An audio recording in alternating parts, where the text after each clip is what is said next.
Alright. Kwentuhan tayo. Grabe ano.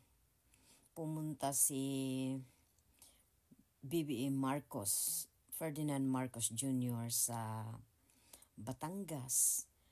Kunyari, nagdala-dala siya ng yung pang tulong doon sa ating mga kababayan na nasalanta ng bagyo na Christine. Pero guys, himbis matuwa ang tao, alam mo, napakasakit. Kasi, imaginin mo, parang, ang babaw talaga, ang baba ng tingin niya sa ating mga kababayan. Yung mga nasalanta, grabe. Wala talagang, walang, ba yan? Walang, tingin ko, ako personally, wala siyang puso. Nagdala siya doon ng mga tulong. Yung dala niya, akala ko ba naman is makakabuo talaga ng totoong bahay. Yun pala, ang kaya lang gawin doon sa 2 dalawang yero, lawanit, tawag sa amin, lawanit yun eh. Yung para sa sa wall. And then, pako na, ewan ko, isang kilong pako ba yun or what? Can you imagine? Hindi bahay yun. Hindi bahay ang ipagawa ni Bongbong Marcos sa inyo. Ang ipapagawaan niya, para kayong tinato kayo na mga aso. Pangbahay aso yun. Diyos ko, paano mo naman magawa yung bahay mo? 2 yero, that's good enough for bahay ng aso. Ginawa kayong aso, grabe. Diyos ko, grabe.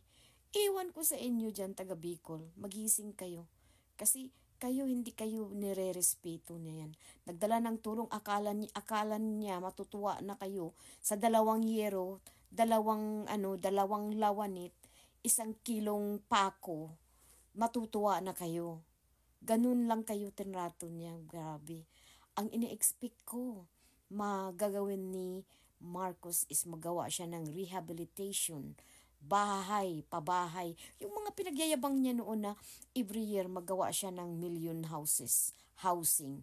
Dapat ngayon yan ipakita, pero bakit walang nangyari? Singilin niyo, kung ako sa inyo mga kababayan ko dyan sa Bicol, sa Batangas, lahat ng mga naapektuhan ng bagyong yun, singilin niyo na, it's time. Kung hindi kayo magsasalita, kailan pa? So, I'll show you the house sa mga binitbit ni Marcos Jr. Okay? Yung mga picture. So, ang magawa lang talaga, bahay ng aso. That's sad. Very sad. Kawawa naman kayo. So, speak up. Singilin nyo na. Kung hindi kayo kumilos ngayon, kailan pa?